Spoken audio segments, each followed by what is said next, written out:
เอาเฮียนเรื่องของอย่างนี้6อย่างคือเวทนาเหตุจิตทวารอารมณ์วัตถุอีกไปหนึ่งดูเวทนาเหตุจิตทวารอารมณ์วัตถุเอาลิเศษ3นี่ซื้อไว้จังไดซื้อว่าปกิณกะยังก็ปกิณกะสังกหะวิภาคคำว่าปกิณกะก็คือกระจัดกระจายเห็นบ่กระจัดกระจายก็หมายถึงว่าเอาทำ53อย่างคืออย่างจิตและเจตสิกทั้งหมดมาส่งเคราะห์โดยเวทนาเหตุจิตนะทวารอารมณ์และวัตถุต่อไปมันจะยากขึ้นเติมน้อยนึงโดยเฉพาะเรื่องของจิตและฐานมันจะยากขึ้นหากว่าไปเรียนเรื่องฐานนี่นะบ่เข้าใจวิธีจิตเนี่ยมันเห็นยากแต่ก็บ่เป็นหยังเขาค่อยเป็นค่อยไปชั่วโมงที่แล้วนี่เขาว่าแล้วว่าเวทนาคือหยังแม่หมอนฮะเสวยอารมณ์มีจักอย่าง3หรือ5แม่นบ่เอาเว้า5มึงดู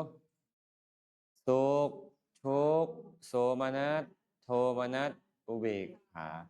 ถ้าเขาจะจื้อง่ายๆก็คือ1 1 2 6 2 5 5นั่นนี่แหละเขากำลังเว้าอยู่นี่เลยโสมนัสโสมนัสคือสุขใจลองสิไว้โสมนัสมานัสนี่แปลว่าใจมานัสนี่นะแปลว่าสุขใจ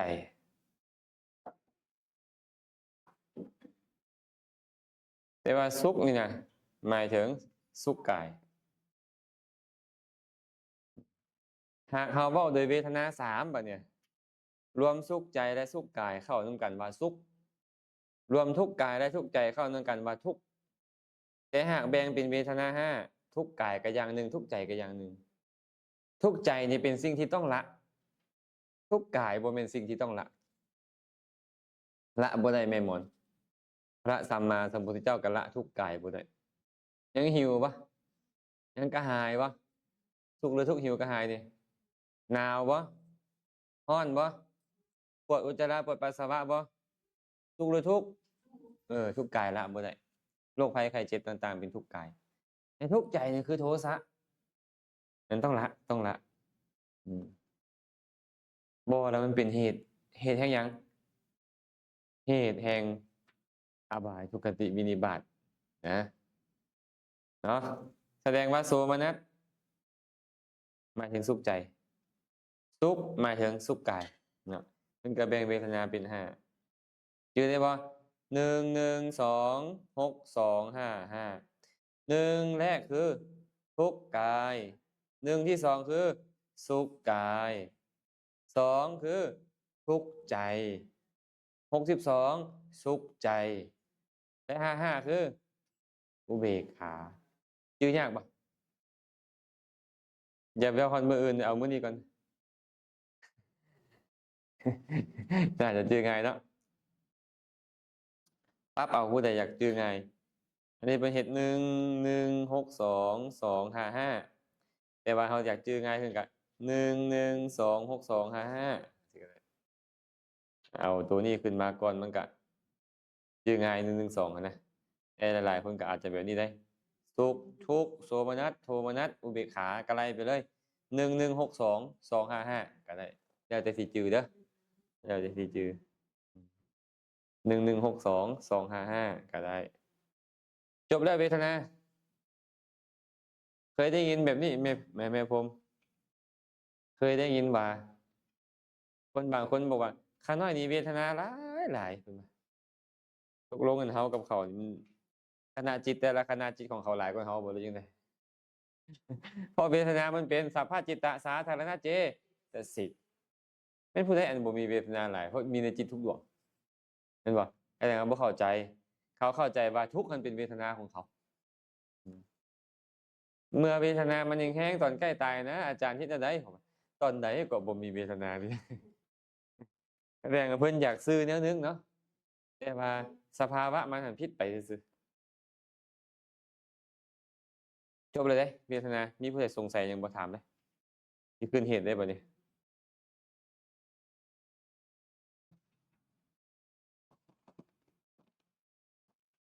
แม่หมอนทันบ่ทันแท้บ่เออแม่แปมเด้ทันอ๋อทันอยู่ยอกแนงเหมือนจะทัน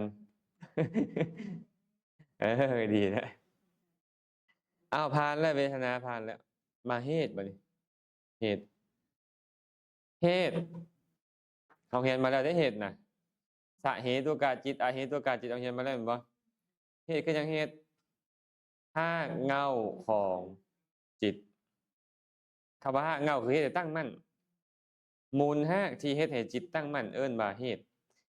เราเคยเห็นมาแล้วเหตุมีสองประเภทแม่นบ่โสภณเหตุและอโสภณเหตุอโสภณเหตุมีอยู่3คือหยังแน่โลภะโทสะโมหะเพราะมันบ่ดีบ่งามก็เลยเอิ้นมันว่าอโสภณเหตุเหตุที่บ่ดีบ่งามนะตรงกันข้ามนี่ล่ะโสภณเหตุก็มี3คือกันคืออโลภะอโทสะอโมหะแต่บางทีเพิ่นใส่เป็น9อัพพยากตะเหตุเพิ่นจะแบ่งโสภณะเป็น2ประเภทเป็นกุศลและอัพพยากตะแต่ว่าเฮาบ่เอาก็ได้เก้านี่แต่ฟังไว้จื่อไว้ว่าคันบ่ได้เอิ้นเก้าก็มีเด้อแต่ว่าเอา6พอดีแล้วเนาะจื่อเนาะโลภะโทสะโมหะอโลภะอโทสะอโมหะถามแม่หมอนก่อนอโลภะนี่คือตัวใดเป็นเจตสิกประเภทใดฮะ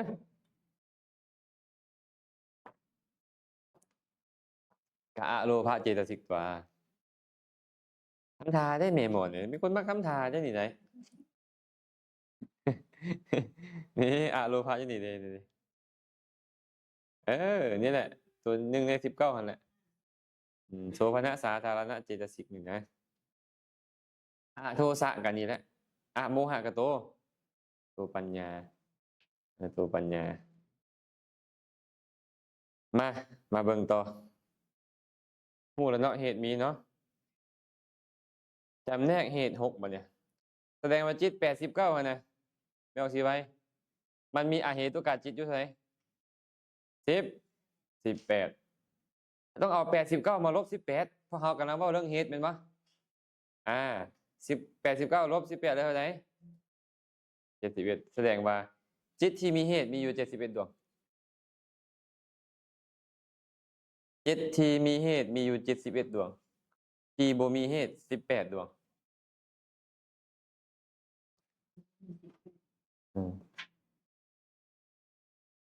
โอ้ตะวันลุงเริ่มยิ้มแล้วแต่บ่ฮู้ว่ายิ้มแนวไหนยิ้มเข้าใจหรือบ่เข้าใจ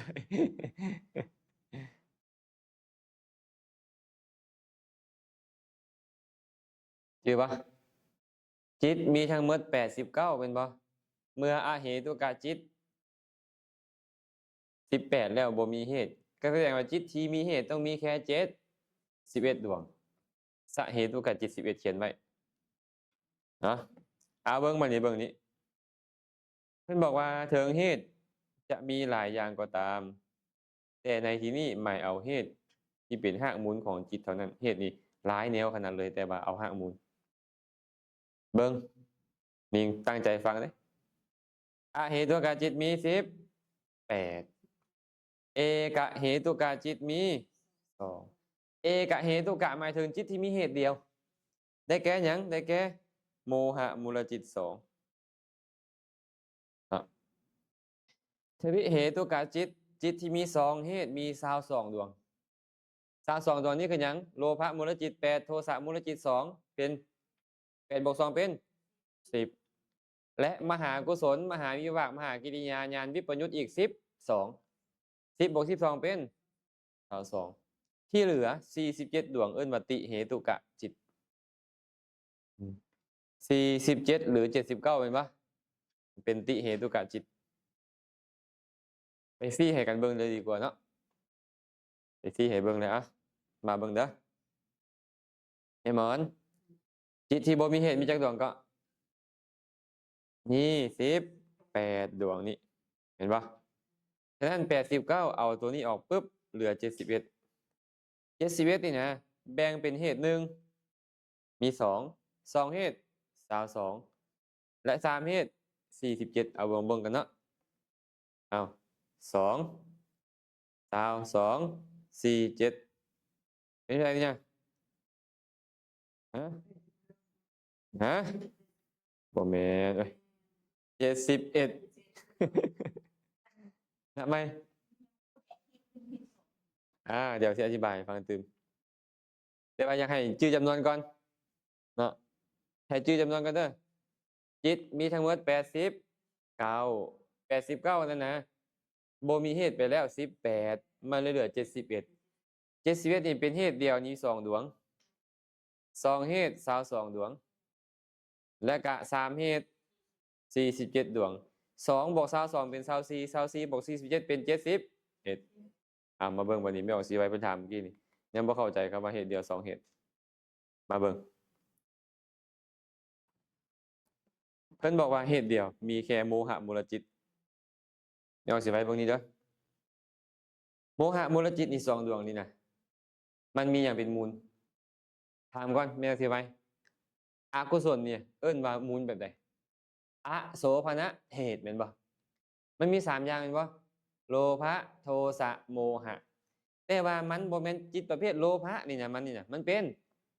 โมหะมันก็เลยมีแค่โมหะมูลจิตดวงนี้มีโมหะเป็นมูลอย่างเดียวไม่เอาสิไปเนี่ย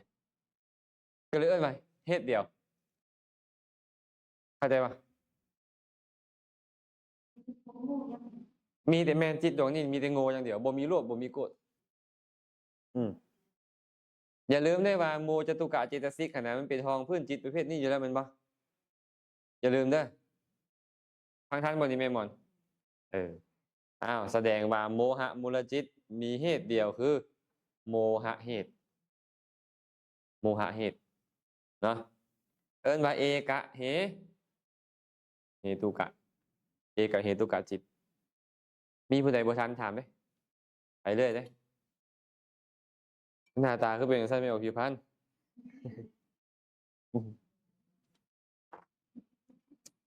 แม่อึ้งฟังทันบ่นี่ทันเนาะมาเบิ่ง2เหตุบัดนี้เอกะแปลว่า1เอกะนี่นะจื่อเด้อเอกะเท่ากับ1เอกะเหตุกะก็มีเหตุเดียวบัดนี้มาทวิเหตุกะบัดนี้ทวินั่นแปลว่า2ทวิเหตุแปลว่า2เหตุ2เหตุในอกุศลนี่มีอยู่10มาเบิ่งโลภะมูลจิต8โลภะมูลจิตนี่มันก็ต้องมีโลภะเป็นมูลแม่นบ่ถูกบ่มีโลภะเป็นมูลอยู่แล้วเอาโลภะมาโลภะแต่ถามว่าจิตดวงนี้เนี่ยมันมีโมหะบ่เมื่อโมหะมันเป็นสัพพะอกุศลสาธารณเจตสิกมีโมหะเป็นมูลแน่นอนแม่นบ่มันก็มีทั้งโลภะและโมหะมีจักเหตุบ่เนี่ยโลภะเหตุและโมหะเหตุในขณะที่เจ้าโลภเจ้าต้องโง่พร้อมเป็นผู้ใดโง่บ่เนี่ยบ่แม่นหมู่โง่แต่เขาโง่บ่ทุกคนเนาะทุกคนทันบ่แสดงว่าโลภะมูลจิต8มี2เหตุคือโลภะเหตุและโมหะเหตุแล้วเนาะคือกันเลยนี่นะโทสะก็2มาเบิ่งต่อนี่โทสะมันก็มีมีโทสะเป็นมูลอยู่แล้วแต่ว่าตอนเจ้าจะโกรธเจ้าต้องโง่แม่นบ่ถูกความหลงถูกอวิชชาครอบงำมันก็เลยมีโทสะเหตุและโมหะเหตุเป็น2เหตุ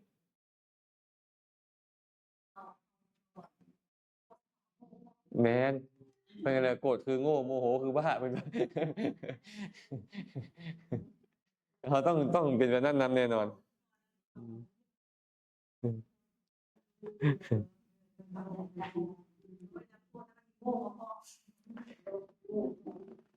ได้จะแสดงมาในอกุศล12ดวงอะนะ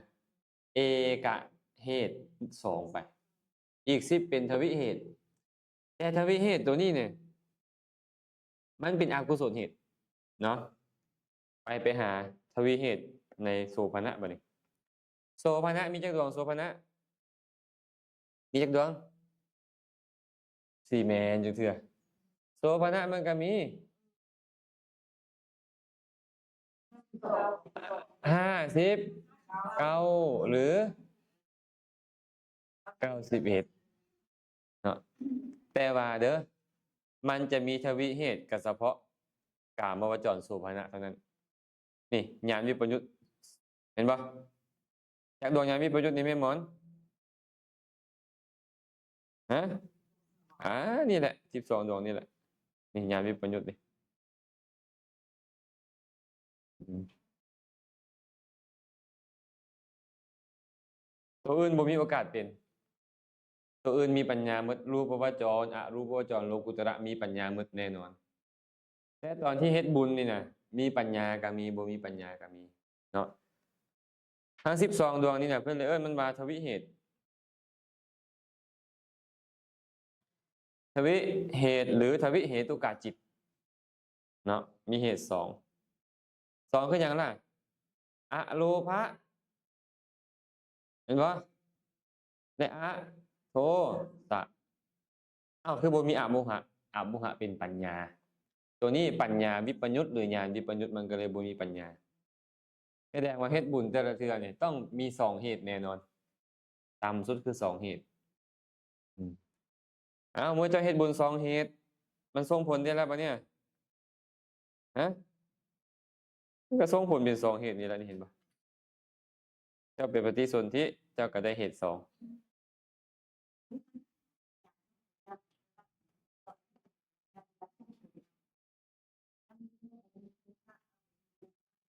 อะอะ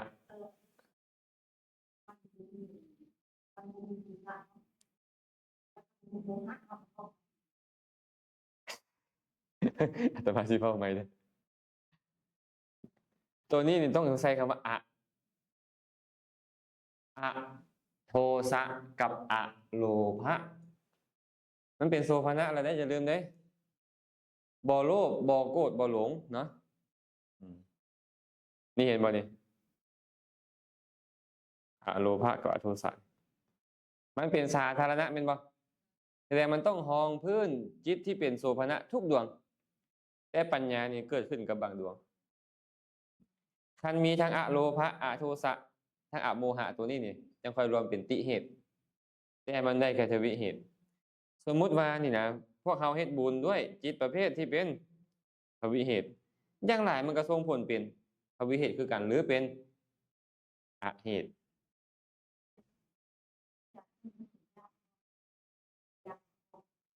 สมมุติว่าเด็กน้อยบางคนอันนี้เอาเด็กน้อยซื่อๆได้ผู้ใหญ่ก็คือกันได้คือลูกเต้าเฮาหั่นน่ะก็คือหมอปิยะซะนบแม่ลูกนบแม่นบแม่มันก็เฮ็ดตามเป็นบุญบ่ล่ะมันเฮ็ดตามมันก็เป็นบุญแต่ว่ามันบ่มีปัญญาประกอบบ่รู้เหตุผลอืมอย่างเช่นเนาะลูกเต้ามาพระมาลูกกราบไว้เอาอันนี้ไปถวายยาคูเด้อเอาไปไหว้ครูบาอาจารย์เด้อมันก็เฮ็ดตามนี่เป็นบุญบ่เป็นแต่ว่ามันเป็นประเภทใดประเภทญาณวิปยุต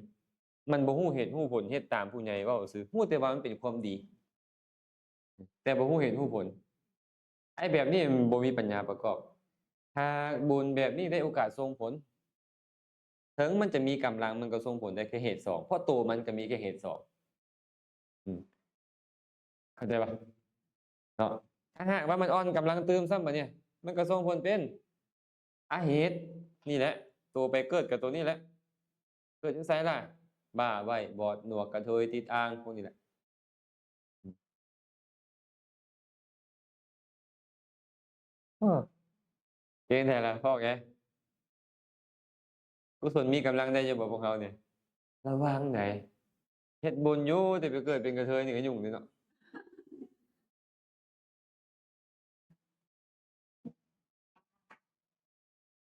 ผ่านบ่ผ่านเนาะเคยมีอันนั้นบ่เมียของขออภัยนางอีสิทาสีเทรีเห็นบ่ไม่ออกตีไว้เคยอ่านแล้วเนาะนางอีสิทาสีเทรีนี่อดีตชาติเนี่ยเราเคยเป็นนายสร้างทอง เป็นนายสร้างทอง ทีนี้ก็เป็นคนรอเนาะผู้สาวมักบ่รอเนี่ยเมื่อวานที่ผู้สาวเลยเมียห้างเมียเขาก็ยังมักเพิ่นบอกพอเมียเขามักเพิ่นก็จีบเมียเขาเสียแล้วเนาะก็เป็นความลับนอนกับเมียเขาเจ้า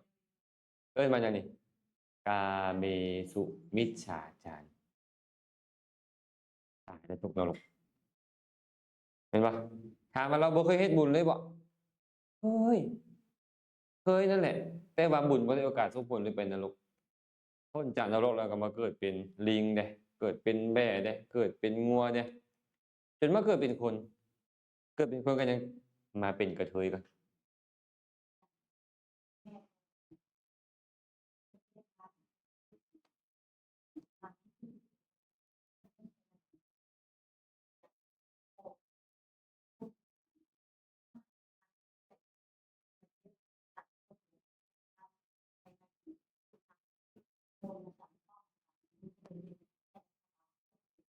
แล้วแต่เพิ่นเด้อ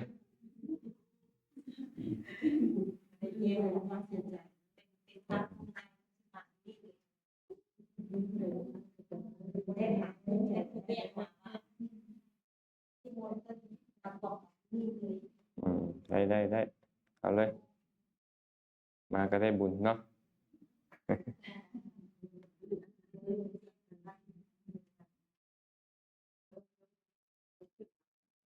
มาต่อเนาะกำลังจะบอกให้ฟังว่าถึงเจ้าจะมีบุญ แต่บาปมันมาบั่นทอน บุญจะอ่อนกำลัง มันก็เป็นเหตุให้ไปเกิดเป็นกระเทยได้คือกันแม่นบ่ถามว่าเอาอาจารย์ไปเกิดเป็นกระเทยย้อนบาปบ่แม่นบ่บ่แม่นเกิดเป็นมนุษย์นี่ต้องเกิดด้วยบุญ แต่บุญนั่นถูกอกุศลบั่นทอน ให้กำลังน้อยเลยทรงได้แค่อเหตุกะอย่าบอกได้ว่าคนบาปไปเกิดเป็นกระเทยคนบาปไปเกิดเป็นคนบ้าไว้บ่หนวกเวลาเกิดน่ะต้องบุญนำเกิด แต่ว่าบุญนั่นมันอ่อนกำลัง อย่างเช่นอันนี้คือกันนี่ถ้าถึงว่าเฮาเฮ็ดบุญก็ตามเด้แต่ว่า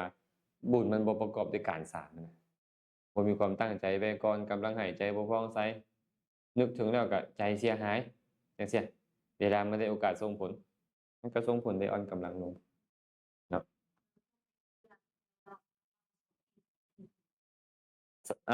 สองเหตุอันนั้นแต่อเหตุอันนั้นน่ะกระเทยต้องอเหตุเหตุ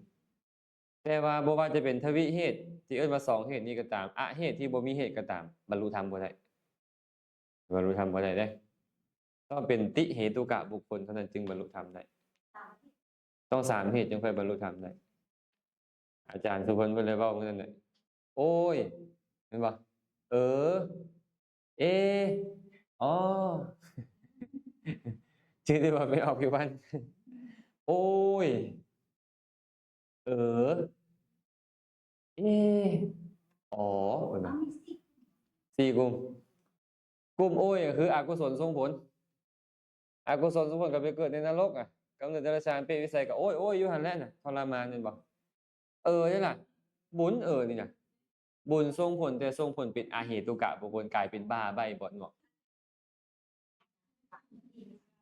อเหตุกะบ้าใบ้บ่เนาะนี่ต้องเป็นบ่มีเหตุแต่เป็นบุญส่งผลเป็นตัวนี้ส่งผลเป็นอุเบกขาสันติรณะนี่แสดงว่าบุญต้องเป็นบุญประเภทที่เป็นทวิเหตุที่อ่อนกำลังนำมันส่งผลให้ไปเกิดได้แค่นี้ให้เกิดเป็นคนคำว่าก็หมายถึงบ้าใบ้บอดหนวกพวกนั้นอ๋อบัดเนี่ยเฮ็ดบุญแบบนี้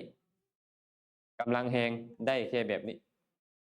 หรือเฮ็ดบุญที่เป็นญาณสัมปยุตก็จริงแต่ว่าอ่อนกำลังก็ส่งผลเป็นได้แค่แบบนี้เอิ้นว่าทวิเหตุตัวเนี้ย ทวิเหตุบ่มีโอกาสบรรลุเพิ่นเด้ได้เป็นคนจบคนงามคนดีปกติเลย แต่ว่าบ่มีปัญญาประกอบหมดโอกาสบรรลุพวกเรานี่ก็อาจจะสงเคราะห์อยู่ในพวกนั้นตอนนี้ได้แต่ว่าเราสามารถเฮ็ดกุศลที่มีกำลังให้อนาคตเป็นติเหตุกะบุคคลได้อืมแม้แต่กระเทยเขาเจ้าเด้กระเทยเขาก็สามารถเฮ็ดบุญที่มีกำลังและไปเกิดเป็นติเหตุกะบุคคลบรรลุธรรมในสวรรค์ได้แม้แต่สัตว์เดรัจฉานอีกเด้สัตว์เดรัจฉานเขาก็สามารถเฮ็ดกุศลที่มีกำลังได้สัตว์เดรัจฉานบางตัวเห็นบ่มันคาบอาหารไปเลี้ยงลูกมันแม่นบ่แม่นบ่บางเทื่อมันก็อุปถากแม่พ่อมันแม่นบ่แบ่งปันของให้หมู่มันก็ไปเกิดเป็นเทวดาและเป็นติเหตุกะบุคคลและบรรลุมรรคผลนิพพานได้แต่ว่าชาตินี้นี่นะอเหตุกะทวิเหตุกะอาปายิกะเหตุกะ3อย่างแรกเนี่ยโอย อ๋อนี่นะโอยนี่นะบ่มีบรรลุธรรมเฮานี่อยู่ในกลุ่มของแม่นหรือบ่แม่นน้อเฮาแม่นติเหตุหรือว่าบ่แม่น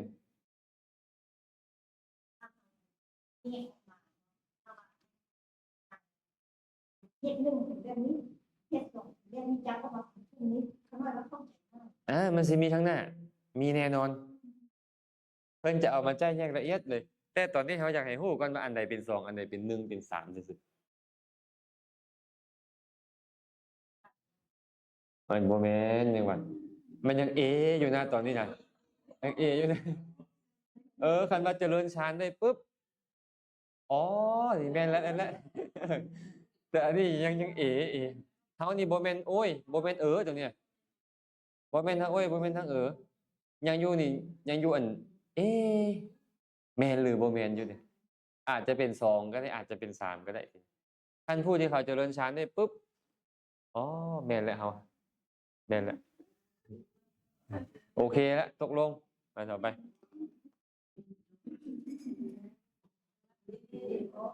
แสดงว่าอย่างนี้มหากุศลมีจักเหตุนี่ญาณวิปยุตมี2เหตุคืออโลภะและอโทสะบ่มีอโมหะคือปัญญาคือกันเลยมหาวิบากญาณวิปยุตก็มี2เหตุคืออโลภะอโทสะบ่มีอโมหะและมหากิริยาขนาดจิตของพระอรหันต์ได้ไม่หมดเด้ก็ยังบ่มีปัญญาประกอบนะอย่างเช่นการสาธยายที่ลึ่งแล้วน่ะมันก็เป็นกิริยาแต่ว่ามันบ่ประกอบด้วยปัญญามันลึ่งแฮ่งแล้ว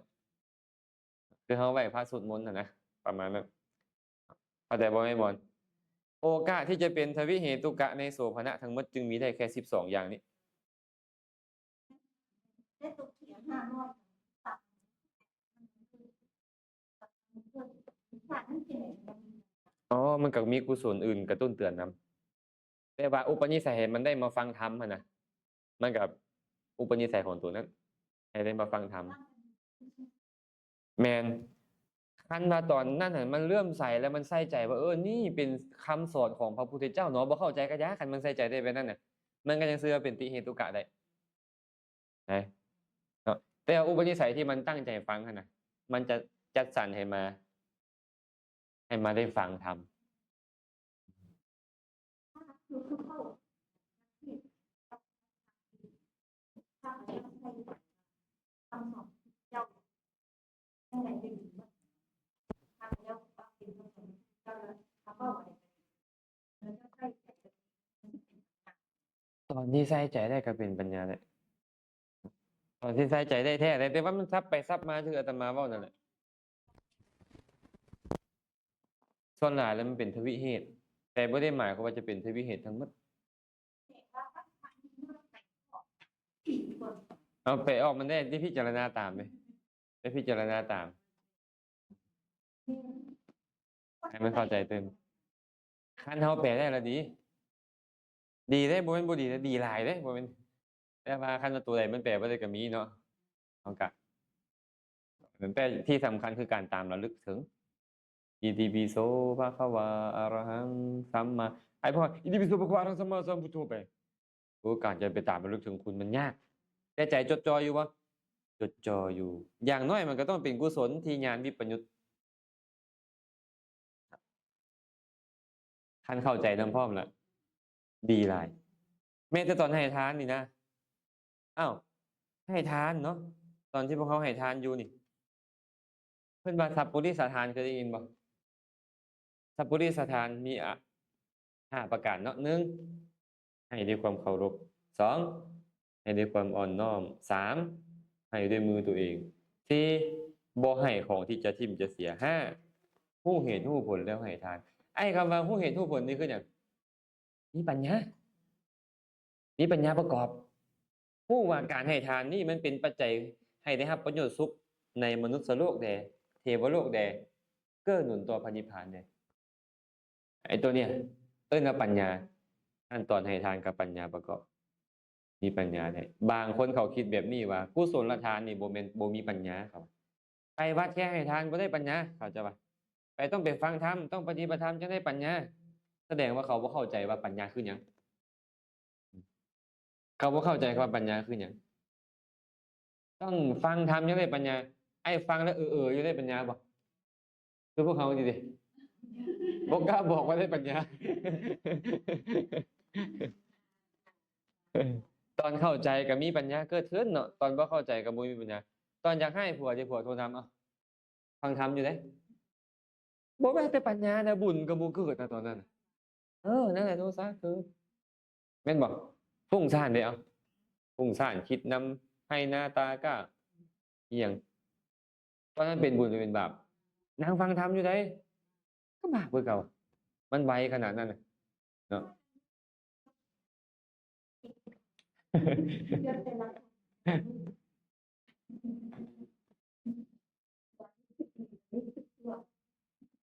ยากอยู่เลยเนาะยากบ่แม่นเฮ็ดใจให้เป็นกุศลตลอดนี่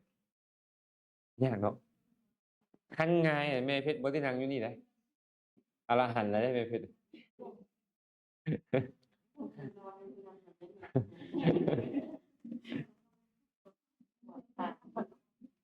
อ้าวจบแล้วเนาะทวีเหตุเนาะ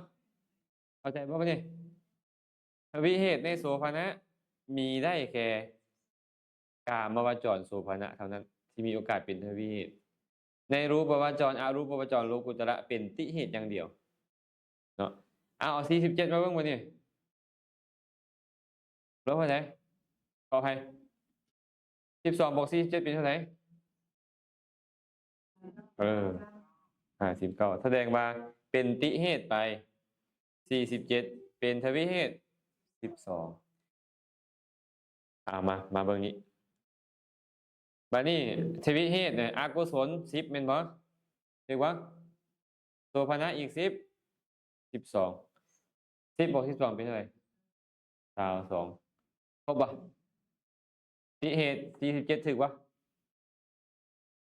ถูกหรือบ่ถูกถูกมาเบิ่งนิดนึงบัดนี้เห็นบ่มีระบบปึ้มตัวนี้มีระบบกระดาษตัวนี้เปิดเบิ่งเหตุเด้อเหตุกาจิต18เอกเหตุกาจิต2ทวิเหตุกาจิต22และติเหตุกาจิต47เนาะ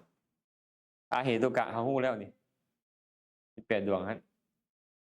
เอกเหตุกะเพิ่นเขียนสีเขียวๆนี่ไว้เห็นบ่ที่ต้องอ่อนบ่เอิ้นนี่ที่ต้องอ่อนเนาะมี2คือโมหะส่วนทวิเหตุนี่เห็นบ่วงสีน้ำเงินนี่นะ22คือใส่ได้แม่หมอน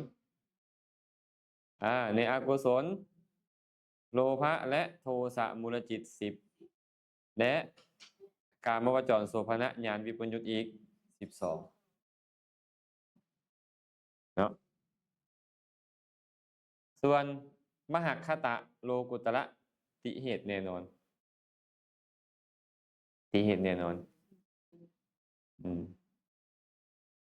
โสภณะกามวจรติเหตุ12มหัคคตะ27เป็นเท่าไหร่39โลกุตระ8เป็นเท่าไหร่47ถูกบ่ถูกติเหตุแปลว่า3ติเหตุติแปลว่า3ติหรือเตครับ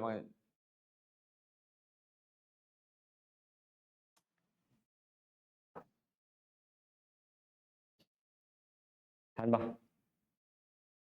น่าจะทันเนาะโอ้ไม่เอาจินตลามันมาฟังอีกได้เนี่ย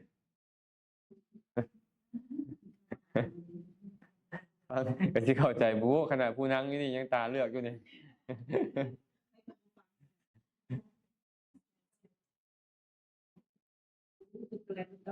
เอาถามแม่หมอนมาเลยทวิเหตุกาจิตในรูปวจรมีจักดวงแม่หมอนทวิเหตุกาจิตในรูปวจรมีจักดวง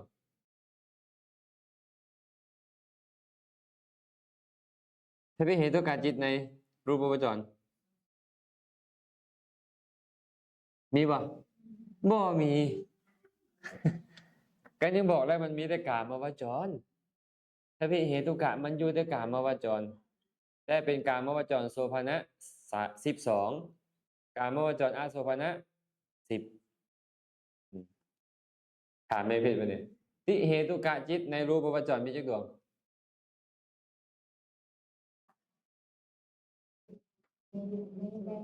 ในรูปวจร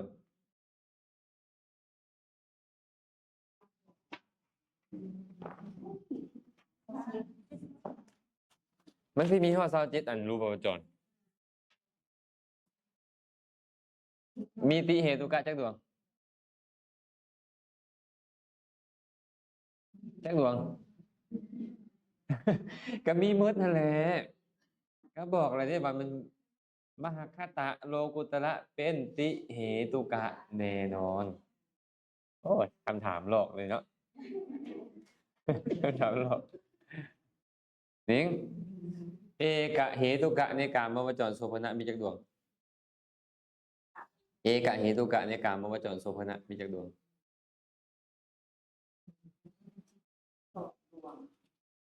ถือว่าไม่พงบ่มีเอกะเหตุกะในกามวจรโสภณะโสภณะยังไม่สิมีเหตุกะไม่สิมีเอกะเหตุกะมันต้องเกิดขึ้นในโมหะอย่างเดียวโมหะมันต้องเป็นอกุศลฟังดีๆเลย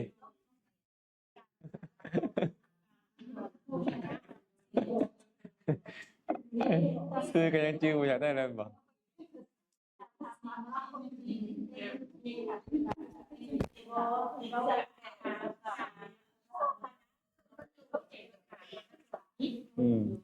เอาให้ดีเลยกามวจรจิตนี่หมายถึงจิต54กามวจรโสภณะเฉพาะ24ดูเอาคักๆได้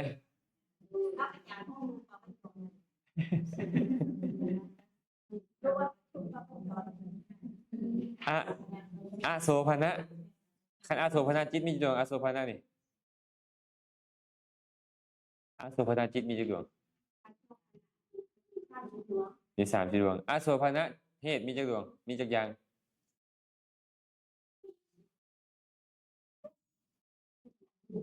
อโศภณะมันสิมี18อย่างไรอโศภณะอโศภณะ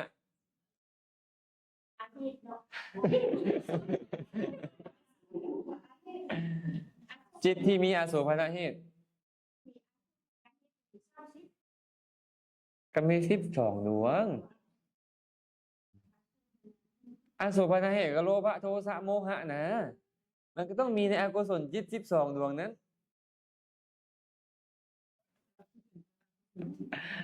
ถามแม่บอดมาดิพี่ถามแม่บอดด้วยแม่บอดโสภณะเหตุมีในจิต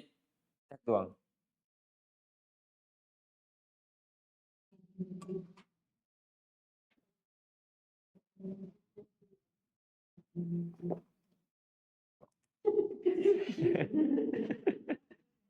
โอ้ยคิดโดนเพิ่งเลยถือบ่แม่ผมโสภณะเหตุมีในจิตจักดวงก็ต้อง59หรือ91เป็นบ่กันย้อนมันมีโสภณะเหตุนั่นแหละมันจึงเป็นจิตที่ดีงามอะนะก็ต้องจิตที่ดีงามทุกดวงโอ้ตอนที่แรกก็เหมือนจะเข้าใจแต่อาจารย์ถามไปถามมาหายเบิดเลยบ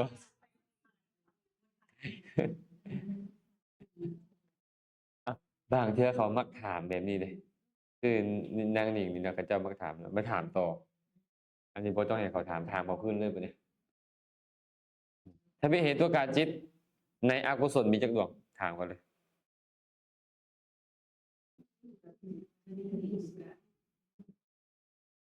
ถ้าเป็นเหตุตัวการจิต10ดวงคือ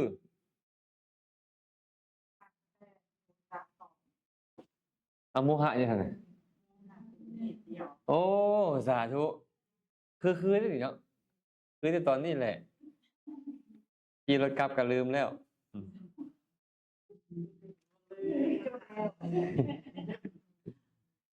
นี่คันผู้ใดเบิ่งในแผงจิตบ่เป็นเพิ่นเขียนให้เรียบร้อยเลยเห็นบ่แต่เราต้องไปจำแนกเอา2เหตุอีหยังแดล่ะคันโลภะ8กับโลภะกับโมหะคันโทสะ2กับโลภะกับโทสะเห็นบ่ส่วนในโสภณะก็นี่แหละอโลภะอโทสะบ่มีแต่อโมหะ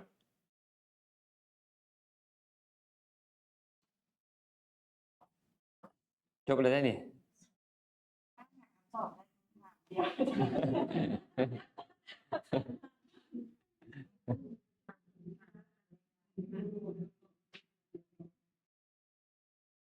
จบแล้วเนาะแม่หมอนเหตุหมายถึงอย่างเหตุนี่ก่อนจะไปต่อเหตุหมายถึงหากเงาของหยัง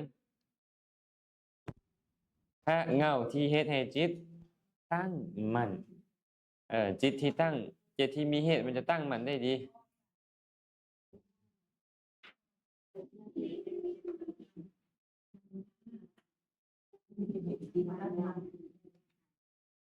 คันเวลาพวกไม่ออกไปอ่านนี่พวกไม่ออกเข้าใจป่ะอ่านนี่เอกะเหตุกะได้แก่โมหะมูลจิต2ได้ป่ะครับนี่ทวิเหตุกะได้แก่โลภะ8โทสะ2และกามวจรญาณวิปยุต12เข้าใจบ่นี่กามวจรญาณวิปยุต12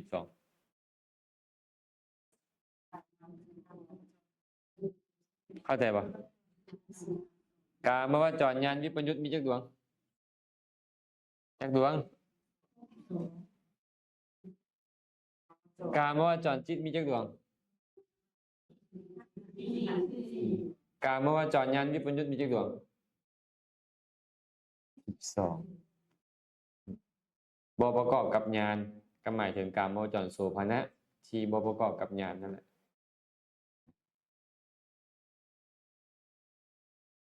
กามวจร3ประยุตกับญาณ12อันนี้ก็ฮู้แล้วเนาะมหากุศลมหาอิบากมหากิริยาญาณสัมปยุตเนาะ12และอัปปนาจิต35อันใดบ่เนี่ยแม่แปมอัปปนาจิต35ฮะรูปจรเท่าไหร่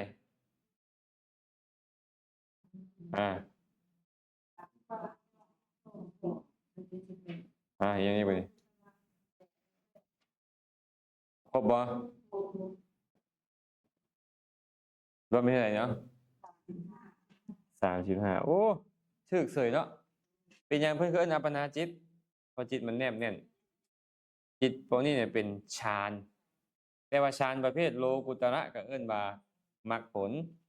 ฌานที่เป็นโลกิยะก็เอิ้นว่ารูปวจรอรูปวจร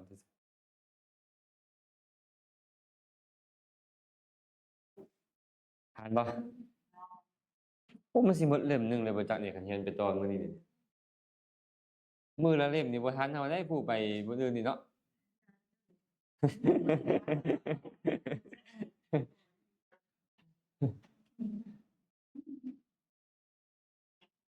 อ่ะ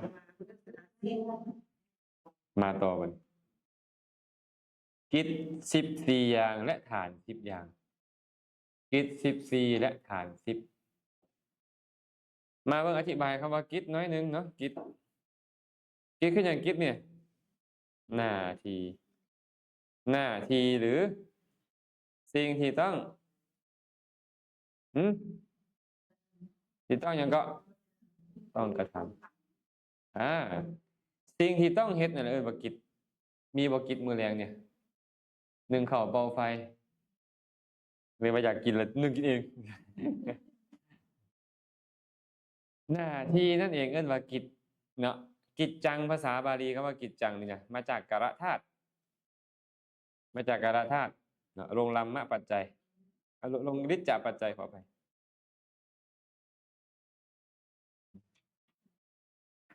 มีการลบไปลบมาภาษาบาลีนี่โหดได้เหลือกิจจะแปลว่าอย่างกิจจะเนี่ยสิ่งอันบุคคลควรเฮ็ดสิ่งที่บุคคลควรเฮ็ดในกิจหมายถึงหน้าที่นั่นเองเนาะสั้นจิตแต่ละดวงมีหน้าที่บ่คือกันจือเด้อจิตแต่ละดวงมีหน้าที่บ่คือกัน แต่ว่าภพชาติหนึ่งนี่นะสมมุติแม่หมอนนี่นะก็แม่หมอนจะฮอดมือตายแม่หมอนต้องเฮ็ดหยังก่อนต้องเกิดเนาะต้องมีการเกิดก่อนจิตเฮ็ดหน้าที่เกิดกระดวงหนึงจิตเฮ็ดหน้าที่เห็นหน้าที่ฟังหน้าที่ดมกลิ่นหน้าที่ซิมรสชาติก็อย่างหนึงจิตที่โกรธกระดวงหนึงจิตที่นั่นก็แล้วแต่จิตดวงที่ตายกระดวงหนึงอีกต่างหากหน้าที่ไผหน้าที่เราเนาะการสั้นหน้าที่ของจิตเนี่ยมันจะมีจักดวงก็ตามแต่ในสังสารวัฏมันมีหน้าที่อยู่14นาทีให้ไหนเขาสิจื้อ14นาทีนี่เอาที่ได้บ่แม่หมอนสมมุติว่าตัวที่หนึ่งเป็นแฟนผู้ที่หนึ่ง โดยที่สองก็เป็นซื้อของแฟนผู้ที่สองเอาที่เอาได้บ่ฮะอาตมาว่าบ่เหมาะสำหรับบางคน บางคนต้องเอาลูกหนี้ผู้ที่หนึ่งอันนี้คือก่อน อ่ะเป็นตาจื้อบ่เอาถามก่อนจื้อเนาะเอาให้จื้อซะมื้อเนี่ยให้จื้อเอาพร้อมกันปฏิสนธิภาวังคะอาวัชนะทัสสนะสาวนะคายนะสายนะปุสนะสัมปติชันนะสันติรนะโวทัพพนะชาวนะตะทาลัมพนะจุติดวงแรกเฮ็ดหน้าที่ปฏิสนธิในภพดวงสุดท้ายเฮ็ดหน้าที่เคลื่อนจากภพ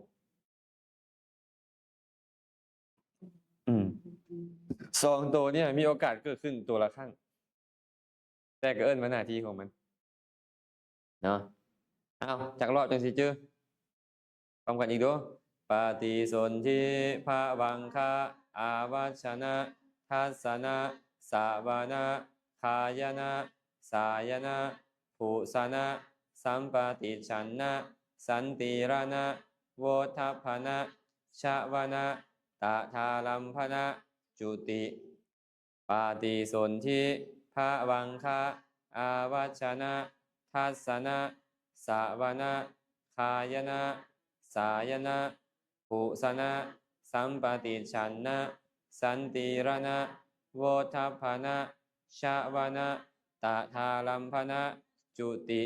อีกรอบหนึ่งด้วยปฏิสนธิภาวังคะอาวัชนะทัสสนะสาวนะคายนะสายนะปุสนะสัมปติชันนะสันติรนะโวทัพพนะชาวนะตะทาลัมพนะจุติปฏิสนธิแปลว่าสืบต่อพอไม่ออกเขียนไปเลยก็ได้ปฏิสนธินี่แปลว่าสืบต่ออย่างล่ะสืบต่อภพสืบต่อภพเก่าให้เข้ากับภพใหม่บ่ให้ขาดสายแสดงว่าตายปุ๊บต้องเกิดปรับตายปุ๊บต้องเกิดปรับเลยเนาะปฏิสนธิแปลว่าสืบต่อระหว่างภพเข้าใจปะจุติเคลื่อนจากภพปุ๊บปฏิสนธิต้องเกิดขึ้นมาสืบต่อทันทีเลยบ่มีการมาตายเลยเป็นวิญญาณล่องลอยล่องหนแนวนี้แนวนั้นบ่มีบ่มีฟังทันบ่นี่ให้หมอนฟังทันบ่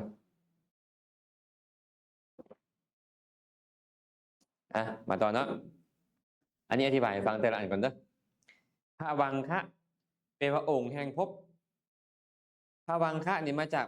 ภวะแปลว่าภพอังคะแปลว่าองค์แห่งภพหมายถึงมันรักษาภพบ่ให้เขาตายหมายถึงตอนเขาหลับสนิทตอนที่เขาหลับตัวนี้จะเปลี่ยนไปติดต่อกันยาวเลยภวังคะนี่นะแปลว่าองค์แห่งภพ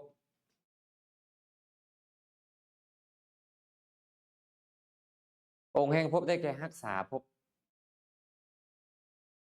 ก็งานคือบ่ให้เขาตายนะเข้าใจปะคันรับสนิทมันระบ่เห็นหยังบ่ฮู้อีหยังเฮ็ดให้เขาบ่ตายแต่บัดมันฮู้อารมณ์อดีตพุทธมันนะจ แต่บ่คันอธิบายเทื่อเพราะว่าอารมณ์มันละเอียดนิดนึงให้เข้าใจซื่อมันก่อนผ่านบ่พระวังนี่วัชนะบัดนี้การปรารภเอาอารมณ์เนาะจิตดวงนี้นี่มันจะเฮ็ดหน้าที่ไปปรารภอารมณ์หมายถึงเหมือนกับยื่นมือไปรับเอาอารมณ์มาให้หมู่เข้าใจบ่คันอุปมากินข้าวก็เหมือนมือยื่นไปจับเอาข้าวมายัดเข้าปากเอิ้นว่าวัชนะปรารภเอาอารมณ์วัชนะเนี่ยปรารภอารมณ์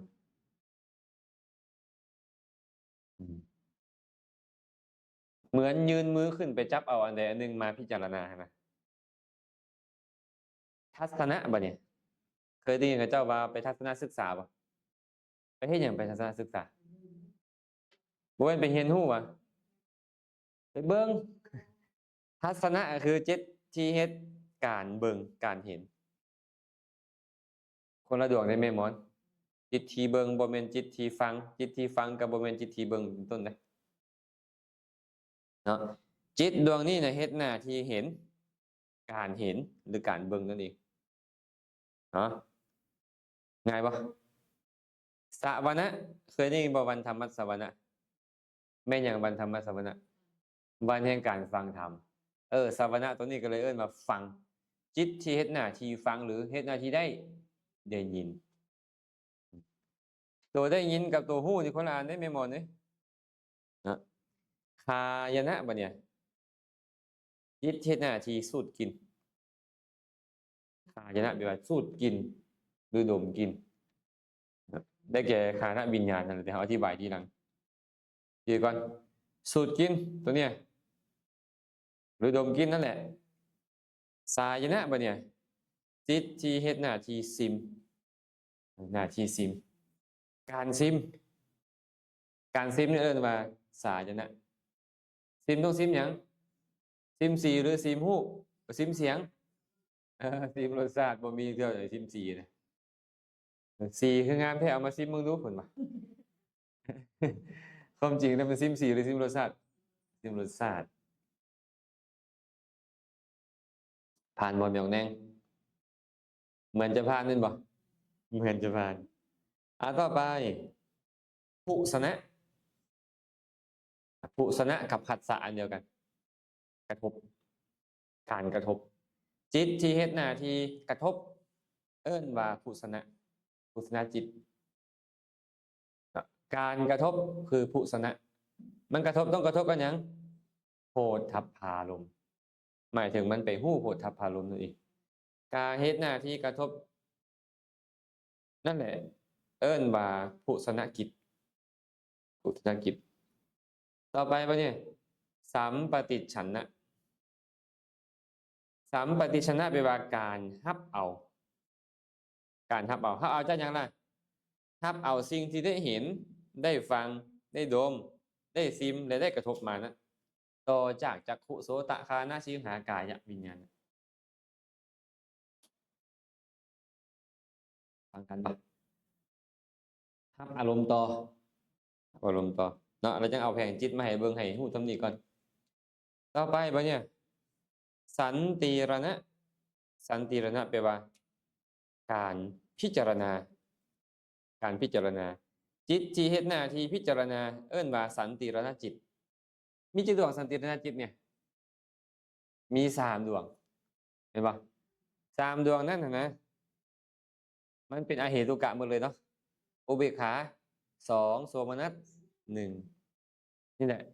คันเขาเห็นสันติรณจิตโอ้เข้าใจแล้วว่าต้องเป็น3ดวงอันดวงใดดวงหนึ่งถ้าอุเบกขาสันติรณะโอ้แสดงว่าต้องทิ่มไปได้2อันเอาแค่2อันทิ่มโสมนัสไปเนาะทันบ่การพิจารณาเอิ้นว่าสันติรณะโวทัพพนะบ่เนี่ยการตัดสินเพิ่นเฮ็ดหน้าที่ตัดสินอารมณ์เอาเอิ้นเพิ่นอีกอันอย่างหนึงว่าโยนิโสมนสิการโวทัพพนะนี่นะฟังทันบ่โวทัพพนะแปลว่าการตัดสินอย่างไรตัดสินในการถือเอาอารมณ์ตัดสินอารมณ์นั้น คันมันตัดสินบ่ถูกจิตเป็นอกุศลคันมันตัดสินถูกจิตเป็นกุศลต่อไปชวนะบัดเนี่ยชวนะแปลว่าการเสพอารมณ์นั่นแหละเนาะการเสพอารมณ์หรือการเป็นไปในอารมณ์การแล่นไปในอารมณ์ไอ้พวกนี้แหละเป็นบุญเป็นบาปได้แม่นบ่สิไว้บ่แม่นตัวอื่นเด้แต่ว่าก่อนมันจะเป็นบุญเป็นบาปเป็นตัวนี้ตัวบงการใหญ่เลยมันใส่ใจได้ดีหรือได้บ่ดีคันมันตัวโวทัพพนะใส่ใจได้บ่ดีใจก็เป็นโลภได้โกรธได้หลงได้คันมันใส่ใจได้ดีชาวนะก็เป็นกุศลไปเนาะตัวบุญตัวบาปอยู่พี่บัดนี้แสดงว่าจิตอื่นจากนี้บ่แม่นบุญบ่แม่นบาปเอิ้นว่าหยังบ่แม่นบุญบ่แม่นบาปอัพยากตะเนาะทะทาลัมพนะบัดนี้ทะทาลัมพนะ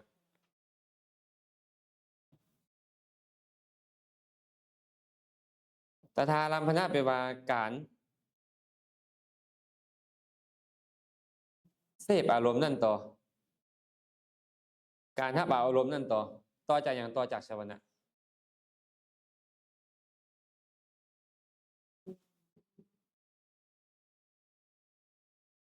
สุดท้ายเป็นอย่างจุติแปลว่าเคลื่อนจุตินี่เนี่ยคำว่าเอิ้นว่าตายเคลื่อนนั่นแหละเคลื่อนจากภพเนาะเคลื่อนจากภพชื่อว่าเอาพร้อมกันจะบายดูปฏิสนธิภาวังคะอาวัชนะทัสสนะสาวนะคายนะสายนะปุสนะสัมปาติฉันนะสันติรณะโวทัพพนะชวนะตถาลัมพนะจุติเบิ่งแผงจิตจังเลยปะ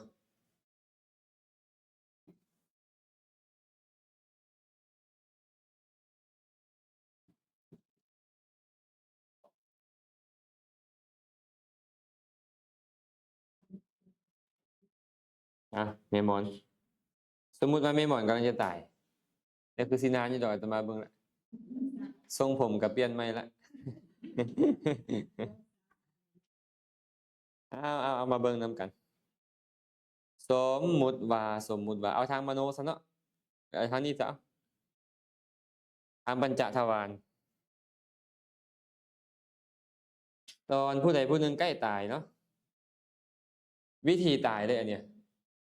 มันจะมีชาวนะแค่5ดวงธรรมดาชาวนะต้องมี7ดวงแต่ตอนใกล้ตายพิเศษจะมีแค่5ดวงแม่แปมเบิ่งทันปะเนาะสมมติจะตายนี่อยากจะตายเห็นปฏิสนธิปะเห็นปะ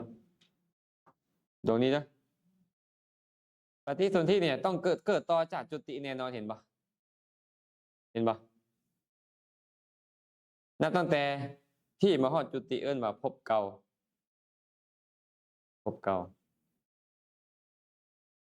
นับตั้งแต่ปฏิสนธิไปเอิ้นว่าภพใหม่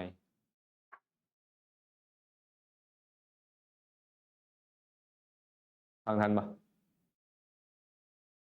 ผ่านเนาะผ่านนี่เห็นบ่นี่จิตที่เฮ็ดหน้าที่สืบต่อระหว่างภพเก่ากับภพใหม่บ่ให้มันขาดสายให้เป็นสังสารวัฏที่บ่ขาดสายนี่เอิ้นว่าปฏิสนธิจิตเฮ็ดหน้าที่หยังล่ะเฮ็ดหน้าที่ปฏิสนธิก็เลยเอิ้นตามหน้าที่ของมันว่าปฏิสนธิจิตอ้าวเอาว่าอาตมาซะคันสิเว้าพอไม่ออกก็ยันว่าให้พอไม่ออกอายุบ่ยืนอาตมาซะสมมุติอาตมากำลังใกล้ตายมีกรรมบางอย่างมาปรากฏสมมุติเป็นกรรมดีก็ดีไปเนาะอันกรรมบ่ดีก็ไปอบายเนาะคตินิมิตแบบบางเทื่อนี่น่ะเห็นภาพนิมิตอ้าวเปลวไฟลุกบึ้มบั้มอยู่ว่าแม่นเปลวเทียนบ่แม่นไฟนรกคือว่าเปลวเทียนนั่นตอนจุดบูชาบ่แม่นเด้อเนี่ยไฟนรกไปไสบ่เนี่ยไฟนรกเนาะตัวนี้มันบ่ได้ส่งผลหยังตัวนี้แต่ว่ามันเป็นปัจจัยให้ ให้บาปกรรมที่เฮ็ดก่อนเนี่ยมันส่งผลเป็นปฏิสนธิตัวนี้ตรงกันข้ามมาเนี่ยขั้นใจอาตมาดีเป็นกุศลดี มันก็บุญที่เฮ็ดไว้ก่อนหน้าเนี่ย มันก็เป็นปัจจัยส่งผลให้ปฏิสนธิเนี่ย เป็นมหาวิบากญาณสัมปยุตแดญาณวิปยุตแดคันว่าผู้ได้ฌานก็เป็นปัจจัยให้รูปวจรวิบากอรูปวจรวิบากตามสมควรเฮ็ดหน้าที่ปฏิสนธิแต่ว่าปฏิสนธิแล้วหลังจากขณะจิตเดียวได้ปฏิสนธิเนี่ยหลังจากนั้นเอิ้นว่าภวังค์บัดนี้มันเป็นล้านเป็นโกฏขณะแต่ว่ามันบ่ฮู้อารมณ์ปัจจุบันแม่หมอนไอ้ภวังค์นี่น่ะมันบ่ฮู้อารมณ์ปัจจุบันมันก็เลยมาฮู้ตัวนี้ถามว่าตัวนี้เป็นภพใหม่หรือภพเก่าตัวเนี้ยตัวภวังค์เนี่ยภพใหม่แม่นบ่แม่นบ่ภพใหม่แต่ว่าตัวพี่ภพเก่ามันมีอารมณ์ภพเก่าพี่น่ะมันมีอดีตเป็นอารมณ์มันก็เลยบ่ไปฮู้อีหยังตอนรับหั่นน่ะเข้าใจบ่คันแม่ผิวพรรณฝันโอ้แสดงไปฮู้อารมณ์ในพุ่นแล้วเหลือมื่นตาขึ้นมาเห็นแล้วฮู้อารมณ์พุ่นแล้วแต่ตอนรับสนิทมันฮู้อารมณ์คือกันแต่ว่าอารมณ์เป็นอดีตเฮาก็เลยบ่ฮู้หยังแต่ว่ามันต้องฮู้อารมณ์บ่มันน่ะจิตต้องฮู้อารมณ์แน่นอนจิตนี่น่ะบ่มีจิตดวงใดที่บ่ฮู้อารมณ์เข้าใจบ่ตอนใกล้ตายนี่มันมีอารมณ์ใดไอ้ภวังค์นี่มันมีอารมณ์นั่นคือกันบ่ฮู้ว่าเข้าใจบ่เบิ่งหน้าแต่ละคนแล้วเข้าใจอาตมาเบิ่งแล้ว พวกไม่ออกตอนพ่อไม่ออกนอนหลับสนิทพ่อไม่ออกฮู้หยังบ่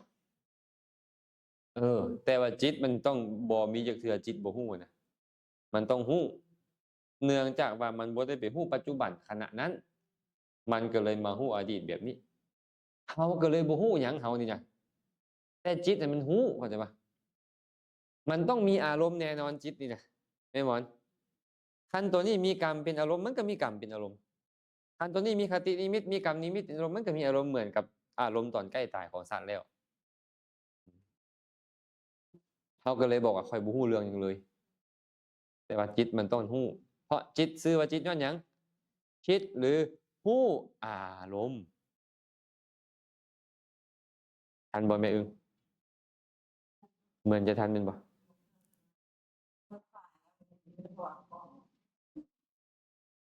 บ่ตอนนี้เขาก็ลงภวังค์ตาเริ่มที่เหลือลงภวังค์แล้ว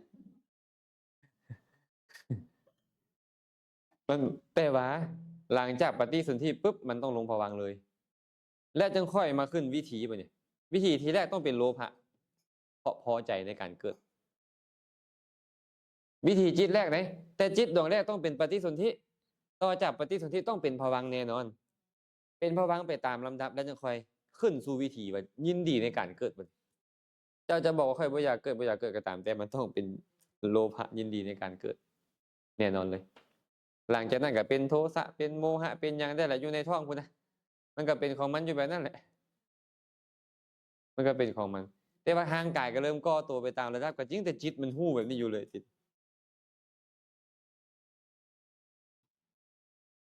แสดงว่าบ่แม่นตั้งแต่หลังจากเกิดแล้วเนาะ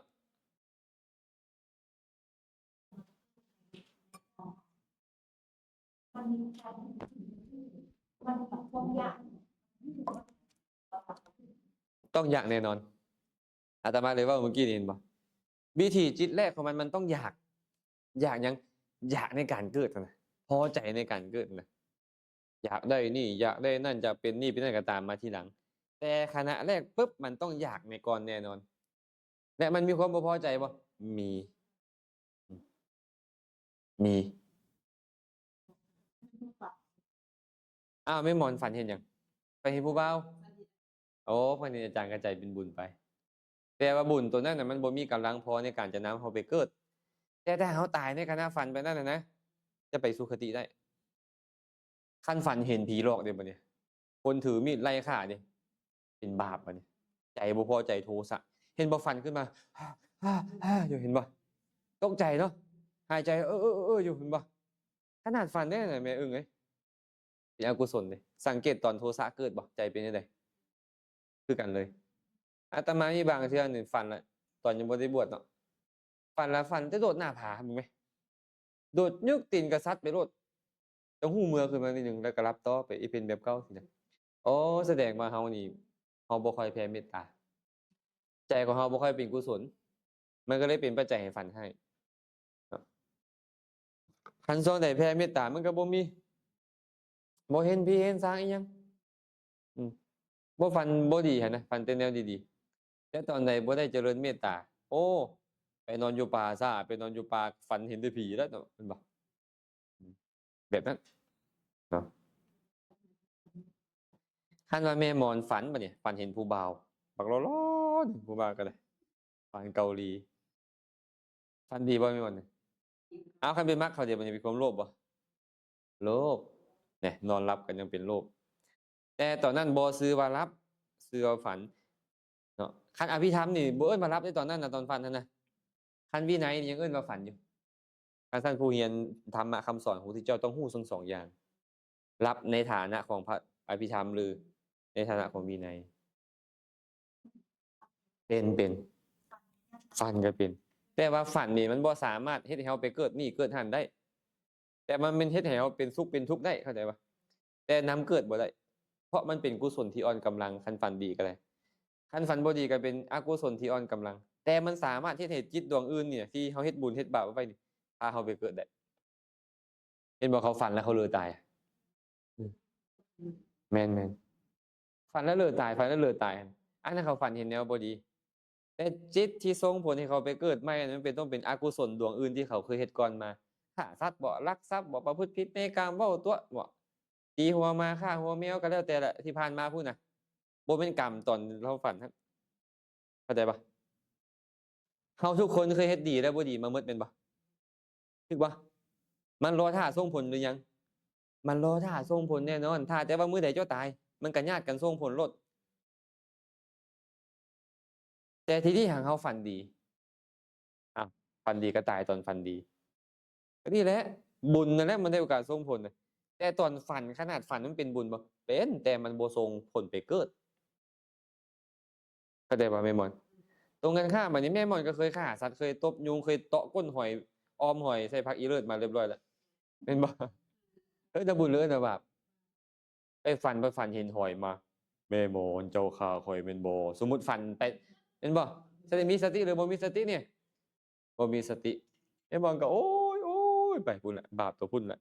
บ่เป็นบาปตอนฝันเด้ตอนฝันโทสะเป็นบาปหรือเป็นบุญญาณนี่เป็นบุญหรือเป็นบาปเป็นบาปแต่ตัวนี้บ่ส่งผลบุญเก่าส่งผลแต่อาศัยตัวนี้เป็นปัจจัยอืมฝันก็เป็นบาปแม่นหมดเลยเนาะฝันก็เป็นบาปฝันดีก็เป็นบุญฝันเห็นครูบาอาจารย์ฝันเห็นเจดีย์ฝันได้ฟังธรรมฝันได้ปฏิบัติธรรมฝันดีเป็นบุญเป็นบุญอันนั้นแหละเอิ้นว่าลงภวังค์อย่างเดียวเขาเอิ้นว่าหลับลึกแต่ถามว่ามันบ่ฮู้หยังเลยบ่อาจารย์มันหั้นฮู้แต่เฮาบ่ฮู้ จิตที่เอิ้นว่าภวังค์เนี่ยมันไปฮู้อารมณ์เป็นอดีตพุ่นนะนี่นะอารมณ์แต่ชาติแล้วเว้ยเขาสิไปฮอดได้จังได๋เฮานี่นะแต่ว่ามันสามารถดึงเอาอารมณ์ชาติแล้วมาฮู้ได้แม่นบ่เข้าใจเปล่าอืมคันตอนฝันมันมาเป็นปัจจุบันเลยตัวนั้นน่ะตอนฝันนั่นน่ะ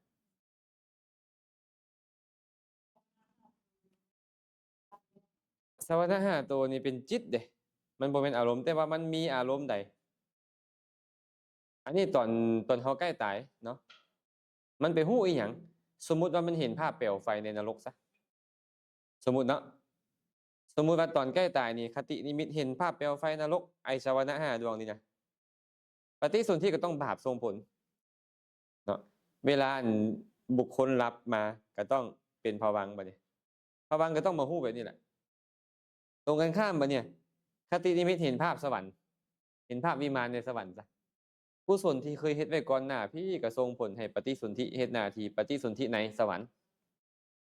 แต่ว่ามันก็มีเวลารับนี่เห็นบ่มีเวลาลงภวังค์นี่ก็มีอารมณ์เหมือนกับตัวนี้ซื่อๆครับอันนี้ตอนตายแล้วได้เมียผมเว้ยแต่ตอนใกล้ตายบางเทื่อยังยังปลุกเอาได้แล้วมาเว้าความดีให้ฟังได้มันไปซ้อมใจคนก็คือพยายามเฮ็ดให้เขาระลึกถึงความดีของเขาเจ้าได้โอ้ยังบ่ทันได้อธิบายหยังซ้ำหมดเวลา หมดเวลาซ้ำ เรานี้มันตู้มันเนาะมันสวยแต่เราเป็นทำเป็นถุงถ้าเราไปนอนนี่คือระบายถ้าไปนี่คือคือ เป็นไหนก็ เราต้องมาเป็นถุงอากาศดี เป็นหยังล่ะ แล้วมาเหนื่อยนอนนอนหลับ อ้าวก็ตายแล้วรับไปกันเลย ถามบ้างเลยโอ้อันนั้นเฮาฮู้นำบ่ได้ขณะจิตนี่มันไวแต่ว่าก็พอสันนิษฐานได้ว่าถ้าหากว่าเราบ่กระวนกระวายอีหยังตอนใกล้ตายก็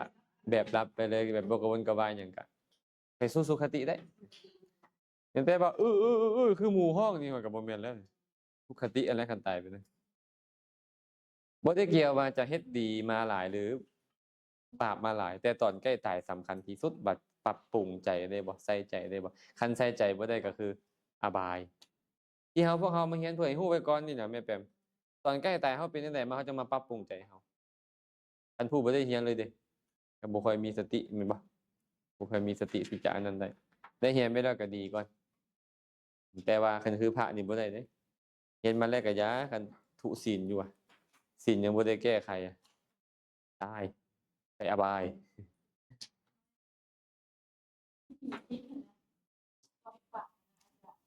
อืมแม่นตอนแต่มันจะมี7 คณะมันจะมี7 คณะเห็นปะชาวนะมันเป็นไป7 คณะคันวิธีปกติเนี่ยมันก็เป็น7 คณะนี่7 คณะนี่นะตัวที่แรกเอิ้นว่าทิฏฐธรรมเวทนิยกรรมตัวสุดท้ายเอิ้นว่าอุปปัชชะเวทนิยกรรม5ตัวท่ามกลางเอิ้นว่าอัปปราประเวทนิยกรรมแต่ว่ามันบ่ได้เกิดซ้ำหั้นแม่แปมมันเป็นร้อยเป็นพันเป็นหมื่นเป็นแสนเป็นโกดคณะนับบ่ได้เลยอันมันเกิดหมุนไปหมุนมาอันตอนเฮาฝันมันก็ได้นับบ่ได้ตถาลัมพนะต้องเกิดขึ้นบางวิธีบ่มีตถาลัมพนะบางวิธีบ่มีบางวิธีก็มีลงภวังค์เลยบางวิธีนะแม่นเห็นบ่บางตัวมีตถาลัมพนะเนาะบางตัวบ่มีเห็นบ่ลงภวังค์เลย อันนี้นี่เขาต้องไปเรียนตอนที่พวกเขาเรียนปริเชษซีคันเว้าตอนนี้ก็เว้าได้อยู่แต่ว่าอาจจะงงๆอันตอนนั้นจะไปกำหนดอีกต่างหากนะตอนนี้ก็ เพราะว่าเป็นหมู่นักเรียนครับเวลารอเราเป็นค่ะนักเรียนค่ะความหมู่อารมณ์ครับ นี่อะไร นอนกับที่ อ๋อสมมุติว่าตอนใกล้ตายอะเนาะเขาฮู้อีหยังตอนเฮาหลับก็จะไปฮู้อันนั้นนำซื่อๆเข้าใจปะนิมิตตอนใกล้ตายมีอยู่3อย่างเนาะกรรมนิมิตคตินิมิตคันตอนใกล้ตายฮู้อันใดตอนเฮาหลับก็ไปฮู้อันนั้นน่ะคืนแต่ว่าเฮามันบ่ฮู้โตเข้าใจปะคันตอนเฮาฮู้โตน่ะมันขึ้นสู่วิถีแล้วขึ้นสู่วิถีจิตเรียบร้อยแล้วตอนนี้มันพ้นวิถีมันบ่แม่นวิถีจิตมันก็เลยบ่เป็นบุญบ่เป็นบาปเลยตอนรับมันภวังค์มันก็เลยเป็นอัพยากตะเพิ่นเลยบอกว่านอนบ่ได้ประโยชน์หยังย้อนจาก เสวยผลของบุญเก่าเด้เสวยผลของมัน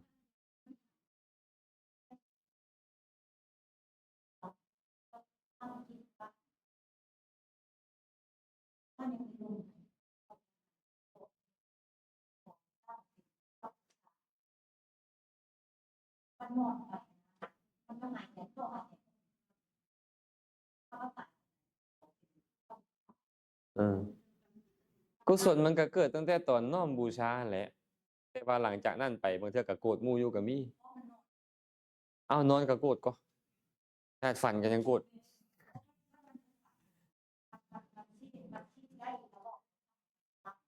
บ่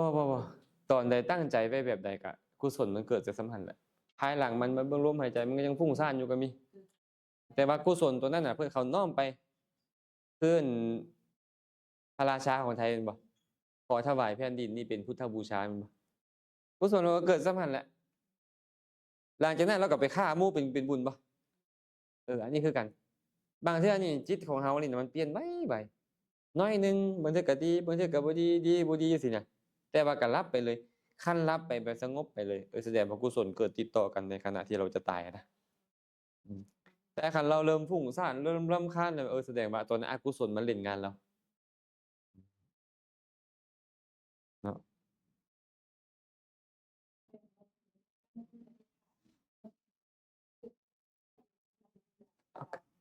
ก็แน่นอนแหละคือเฮานี่นะนี่เฮาก็ตั้งใจบักคักอาตมาขอถวายชีวิตนี้เป็นพุทธบูชาเด้อบัดมามื้อใหม่แล้วเอาไปแนวใหม่แล้วบ่น้อมไปบูชาจักทีมันเปลี่ยนไปบ่ล่ะอืม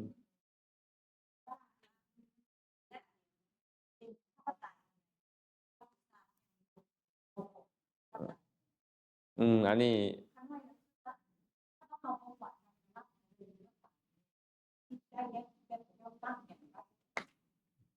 บ่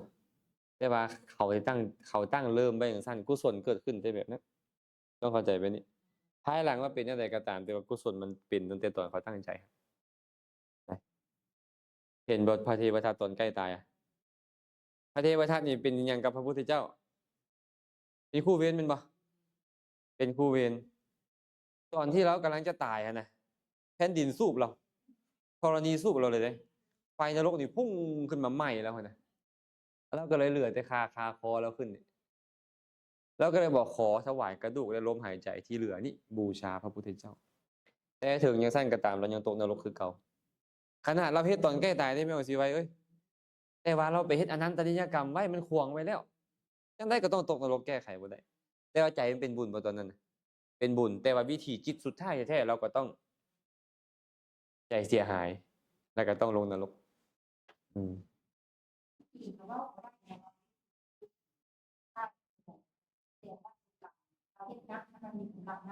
แม่นๆอืมใกล้ตายแล้วนั่นนี่นะใกล้จะสุดท้ายแล้วนะเราก็น้อมบักดีๆอยู่แต่ว่าตัวมันคงกั้นไปกับของกั้นฉะนั้นมีพระเณรมาถามอาตมาหลายอาจารย์พระผิดศีลแล้วบ่คันได้แก้ไขนี่เฮ็ดแต่ความดีนี่ไปสวรรค์ได้บ่ก็บอกตามตรงว่าไปบ่ได้ย้อนหยังพระพุทธเจ้าเว้าไว้แล้วมันเป็นอนาวิติกรรมอันตรายมันอันตรายต่อสวรรค์นิพพานเจ้าเฮ็ดดีปานใดก็อย่าแต่ว่าศีลมันกั้นไปแล้วศีลวิบัติของเจ้าอะนะมันบ่คือโยมเดะเนาะโยมแล้วเอ้าสมาทานศีลได้ตลอดเวลาเลยตอนใกล้ตายก็สมาทานแล้วโยมอะถ้ามีสติอยู่อะไอ้พระนี่เฮ็ดจังได๋เห็นบ่ได้อะมันต้องแสดงกับองค์อื่นคันเป็นอบัตสังฆาทิเศษก็ต้องเข้าอยู่ปริวาสตายก็ตกนรกใจดีก็ตามแต่วิธีสุดท้ายต้องบ่ดีใจหั้นน่ะแต่ก่อนจะสุดท้ายสามารถใส่ใจให้ดีได้เดะแต่ต้องมีอารมณ์ใดอารมณ์หนึ่งมาเฮ็ดให้ใจเสียหายตอนใกล้ตายเห็นบ่พระเอละกะปะตะเห็นบ่เอละกะปะตะนาคราชอะ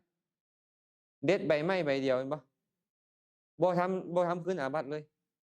มันก็ปฏิบัติดีปฏิบัติชอบมาตลอดเจริญภาวนามาตลอดแต่มันขวางกั้นไปเลยดิมันก็บ่ได้ฌานภิญญาบ่บรรลุมรรคผลนิพพานอิหยังตอนใกล้ตายถึงศีลดีเดะอันถึงอันสมาธิเราดีใจเราดีเดะแต่ว่าจากภาพอิหยังมาบ่ฮู้สึกคือมีแนวมาพันคอมานี่ไงจุติกะไปอบายไปเป็นนาคเป็นงูเนาะอันเนี้ยมันเป็นแบบนี้ก็เลยเว้าให้ฟังแบบนี้ว่าตั้งใจไว้ตั้งใจตอนใดแบบใดก็ได้ แต่ว่าวิธีคิดตอนใกล้ตายพุ่นมันสำคัญอีกตัวหนึ่งเราก็เลยต้องได้เข้าใจแบบนี้เลยแต่คันเราตั้งจิตเราตั้งเรื่อยๆตั้งเรื่อยๆตั้งเรื่อยๆจนถึงเวลาตายโอ้ยมันก็แม่นนั่นแหละเราตั้งเรื่อยๆอะศีลเราก็ดีอยู่อะแม่นบ่บ่มีแนวของกั้นอิหยังเราก็ตั้งไปเรื่อยๆตั้งไปเรื่อยๆเนี่ยระลึกได้เราก็ตั้งอยู่จังซี้จนฮอดตอนใกล้ตายปุ๊บอ้าวคตินิมิตกรรมนิมิตกรรมมาปรากฏดีไปสุคติอืมบ่แม่นเอาตอนนี้เป็นประมาณใด ตอนใกล้ตายมันเป็นประมาณแต่ตอนนี้เฮ็ดไว้แล้วดีอืมอาตมานี่เวลาบูชาอาตมาจะมักน้อมว่าขอถวายชีวิตที่มีอยู่นี้บูชาอาตมาจะเฮ็ดแบบนี้เลยเห็นบอกก็มักเว้าแต่ก่อนแต่หลังๆนี่บ่พาเขาเจ้าเว้าแล้วแต่ก่อนนี่บอกว่าชีวิตัญจะเทมะขอน้อมเอาชีวิตที่เหลืออยู่นี้เป็นพุทธบูชาแต่ตอนเขาอยากให้หมู่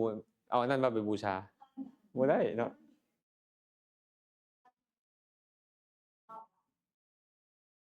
อบกายของ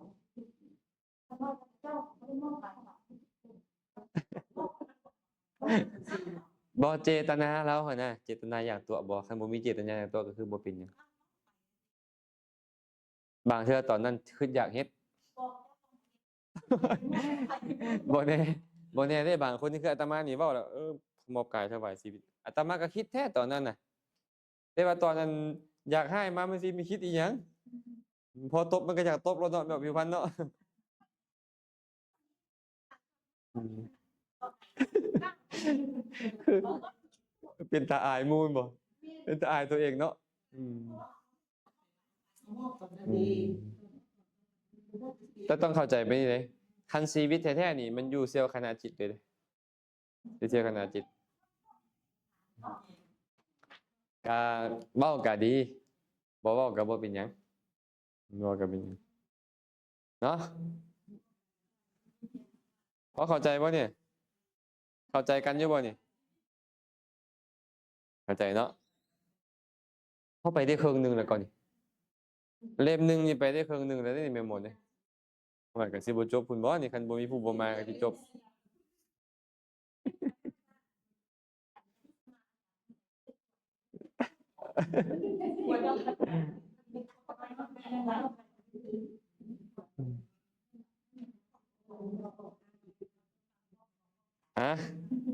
จังได๋ก็เอาไว้ส่ำนี้ก่อนเนาะมื้อนี้เนาะ